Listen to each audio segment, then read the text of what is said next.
Today I am going to discuss about introduction of mass transfer. Myself T. Usharani, Assistant Professor, Department of Chemical Engineering, Erode Sengundar Engineering College. Okay, let me discuss about introduction of mass transfer. What is mass? Mass refers to the quantity of matter present in an object. It is a fundamental property of object. It gives the numerical measure of its inertia and fundamental measure of the amount of matter in the object. So, what is mass? Mass refers to the quantity of matter in an object, that is called mass. And what is weight? Weight is the gravitational force acting on the body of mass. So, the gravitational force acting on the body of mass means that is called weight. So, according to the Newton's second law, it related to the weight as the force due to gravity can be expressed as, so W is equal to M into G. So, where M is nothing but mass, W is equal to weight, G is acceleration of gravity. So, the weight is nothing but gravitational force acting on the body of mass. This is the difference between mass and weight. And what is called mass transfer? Mass transfer is the net movement of mass from one location to another location, usually by means of stream one phase to another phase, and fraction one fraction to another fraction, the component is transferred. This is called mass transfer. Mass transfer occurs in many processes such as absorption, evaporation, adsorption, drying, precipitation, membrane filtration and distillation. These are the mass transfer, different types of mass transfer process. This is the introduction of mass transfer. When a system contains two or more components whose concentration varies from point to point, there is a natural tendency to mass from transfer one phase to another phase due to concentration gradient. This is called mass transfer. The transport of one component from one region to, that is higher concentration region, to another lower concentration is called mass transfer operation. The transfer of mass within the fluid mixture or across the phase boundary is a process that plays a major role in many industrial processes. So, mass transfer plays a vital role in chemical industry for the separating component from one component to another component or transferring one component to another component. These are the common examples for mass transfer operations. Example, a lump of sugar added to the cup of coffee eventually dissolve and then diffuse to make the concentration is uniform. This process is called mass transfer operation. In our day-to-day life, we are inhaling air. This is also one type of mass transfer operation. And also, water evaporates from ponds to increase the humidity of passing air stream. This is also one type of mass transfer operation. So, perfumes present in pleasant fragrance in one place or one particular point means which is imported throughout the surrounding atmosphere, that is called mass transfer operation. And also, dispersion of gas from stacks and removal of pollutant from plant discharge streams by adsorption. Stripping of gases from wastewater. This is also one type of mass transfer process.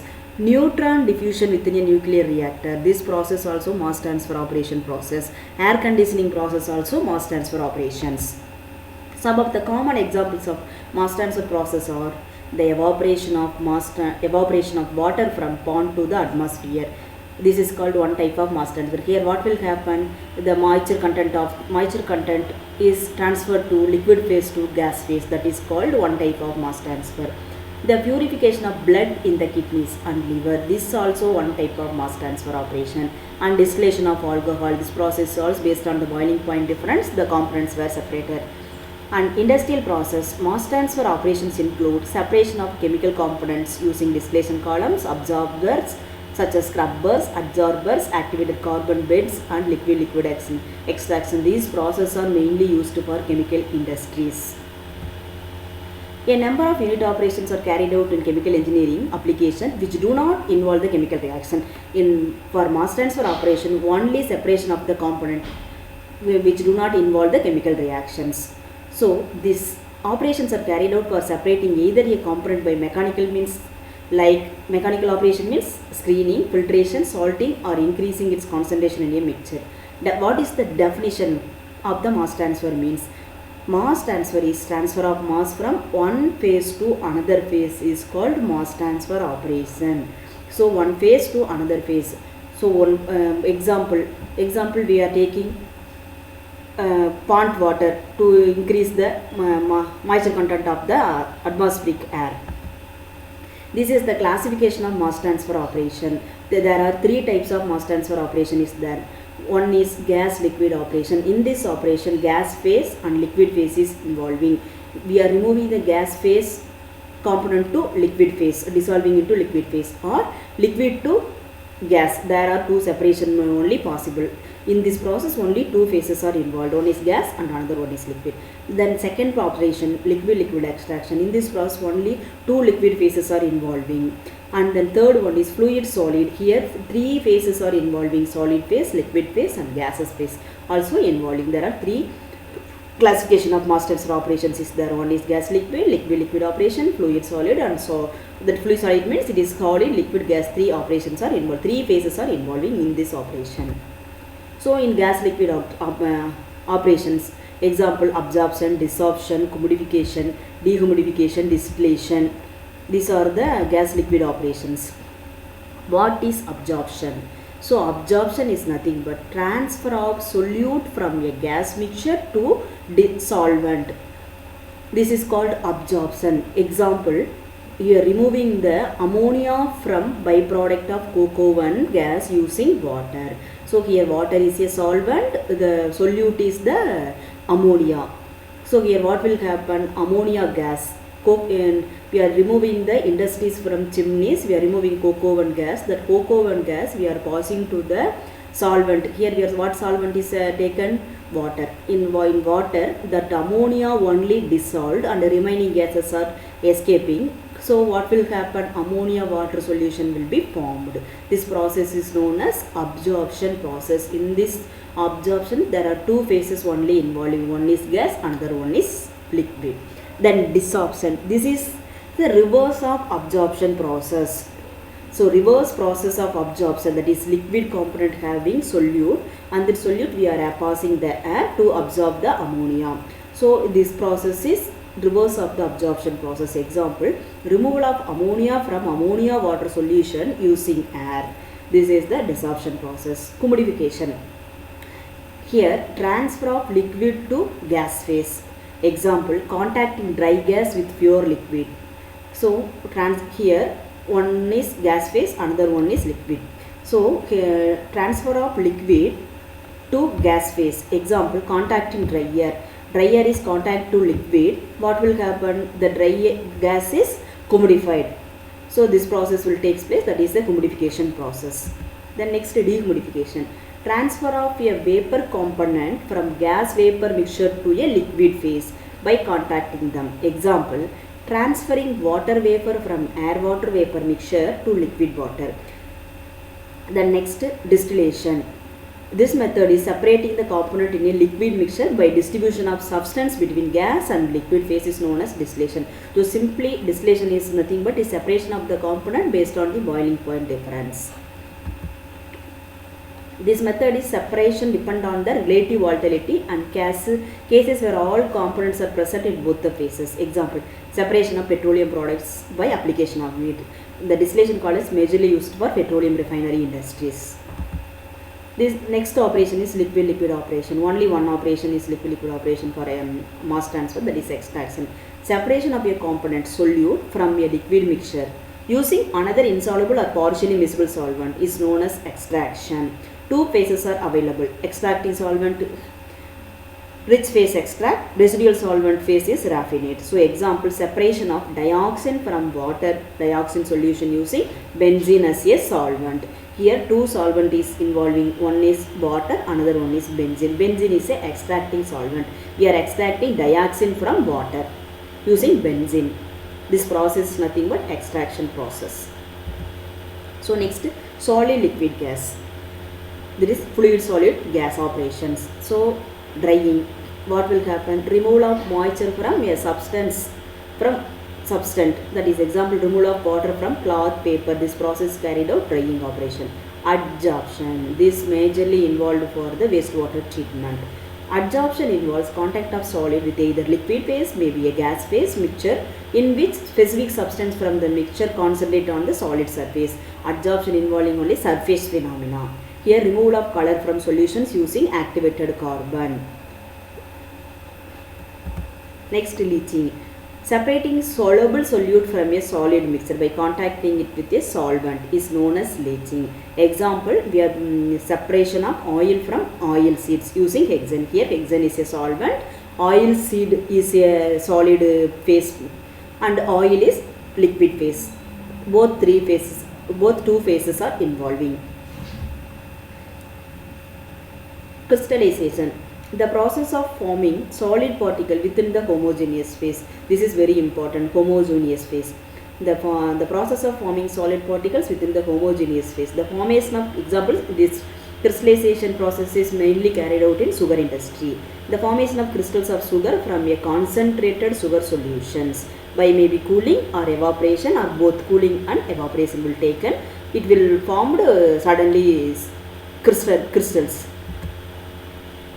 In this mass transfer operation, briefly explained about drying. So drying is mass transfer operation. It is consists of removal of water or moisture or any other solvent by evaporation of solid or semi-solid or liquid. This process is often used as a final production of all chemical industries step before selling or packing the products. So this is a major process for mass transfer operation used for all chemical industries. So in the most common case, gas stream or example, air applies the heat by convection and carries away the vapors as a humidity.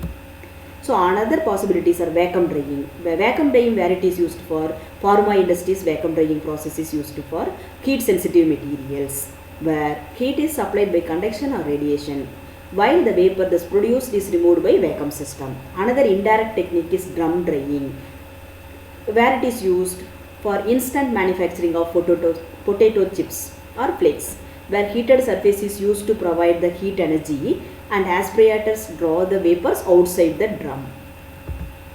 Dehydration is an operation in which nearly all water present in the food is removed. So what is the difference between drying and dehydration? Drying is removing the moisture content from the material. Dehydration means it is remove all the water content present in the food is removed by the evaporation or sublimation under controlled condition. This is very important. Next, preservation of foods by large reduction in water activity. Many reaction retarded, microbial activities inhibited. So we are using the drying operation for food industry means we are preventing the microbial attack. This is a major part, and also reduce the large quantity of food. It is reduced. So transport charges also saving. And also another advantage, large saving in packaging. So packing also simple, storaging also less, and transportation costs also reduced using drying operation for food industry. This is major important for food industry using for drying operations. So what is the drying mechanism? In some products having relatively high amount of initial moisture content, and linear reduction of the average product moisture content as a function of time may be observed for limited time is known as constant drying rate period. Usually this period only we are removing the surface moisture content of the individual particles being removed. So in falling rate drying period we are removing only surface moisture content of the food material. The drying rate during this period depend on the rate of heat transfer to the material being dried. Therefore, the maximum achievable drying rate is considered to be heat transfer limited. If drying is continued, the slope of the curve, the drying rate becomes less steep. Falling rate period will occur. What will happen? Nearly all the moisture contents are removed. And finally, we are attaining equilibrium moisture content, where it is a dynamic equilibrium with the dehydration medium. Bound moisture. Liquid may become bound by retention in small particles by fiber or balls. We are removing bound moisture in falling rate period. And unbound moisture, we are removing unbound moisture and free moisture also. We are removing the concentrate period. Critical moisture content, where it is find out the critical moisture content. When the constant rate period ends, that point is called critical moisture content. The drying rate is constant rate period is which rate of water is removed per unit area is constant. Falling rate period means water migration from the product interior to the surface, that is bound moisture. Interior to the surface is mostly molecular diffusion will occur. The water flux is proportional to the moisture content gradient. However, product quality consideration limit application level rise to air temperature. Excessively hot air can almost completely dehydrate the solid surface. So using hot air means we are completely dehydrate the solid surface of the food materials or any materials, so that it pores, shrink and almost close, leading to crust formation or case hardening, which is usually undesirable. Again, we are keeping the once we are reaching the equilibrium moisture content means that food or other materials is again heated, case hardening will occur. This is undesirable. So we can stop the drying process up to equilibrium moisture content. So main method of drying used for food industry. Example, drying with heated air, drying by direct contact with heater surface, or drying through radiation, microwave or dielectric surface, and freeze drying also available. For instance, in wood timber drying, air is heated with speed of the drying. Through some steam is also added to it, which hinders the drying rate to a certain extent in order to avoid excessive surface dehydration and product deformation owing to high moisture gradient across timber thickness. So spray drying belongs to this category. Drum drying, indirect or contact drying. As a drum drying, vacuum drying. This is the indirect drying and contact drying. Again, high wall temperature will speed up the drying, but is limited by the product dehydration or haze hardening. So you want to avoid the haze hardening means using drum drying or vacuum drying. Mainly drum drying belongs to this category. So dielectric drying. We are using radio frequency or microwaves being observed inside the material. The focus of intense research nowadays. It is maybe used to assist the air drying or vacuum drying. Researchers have found that microwave finished drying speed up the otherwise very low drying rate at the end of the classical drying methods. Freeze drying or lipopolishation is a drying method where solvent is frozen prior to drying is then sublimed, passed to the gas phase directly from the solvent. So gas phase that is passed to from the solid phase below the melting point of the solvent. It is increasingly applied to dry foods. Beyond its already classical pharmaceutical or medical applications, we are using this type of drying. It keeps biological properties of proteins and retain vitamins and bioactive components. So pressure can be reduced by a high vacuum pump. Through freeze drying at atmospheric pressure is possible in dry air. If using a vacuum pump, the vapor produced by sublimation is removed from the system by converting it to ice in a condenser, operating at very low temperature outside freeze drying chamber. So what natural air drying takes place when material are dried with unheated forced air, taking advantage of its natural drying potential. So here there is no energy is used. So this is the one advantage of using natural air drying. The process is slow and weather dependent. It must be devised considering the following conditions. Example, air temperature, relative humidity, moisture content and temperature of the material being dried. These are the applications of drying. Foods are dried to inhibit the microbial development and quality decay. However, the extent of the drying depends on the product end use. Cereals and oil seeds are dried after harvest to the moisture content that allows microbial stability during storage. Vegetables are blanched before drying to avoid the rapid darkening. And drying is not only carried out to inhibit the microbial growth but also avoid the browning during storage. So, this is also major advantage using drying. Concentrating dried fruits, the reduction of moisture acts as a combination with acid and sugar content to provide protection against the microbial growth. So we are reducing the liquid component, it also protection against the microbial growth. So we are increasing the sugar and acid content in that fruit, concentrated fruits. Products such as milk powder must be dried to very low moisture content in order to ensure flowability and avoid caking. The moisture is lower than that required to ensure inhibition to microbial development. Majorly in food industry using drying means to avoid the microbial growth.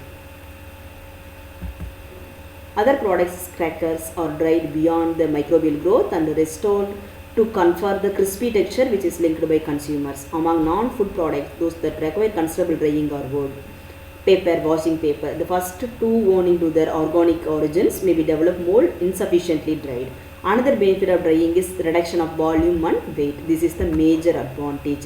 To using the drying process means we are protecting about microbial growth and also reducing the volume and weight. So thank you.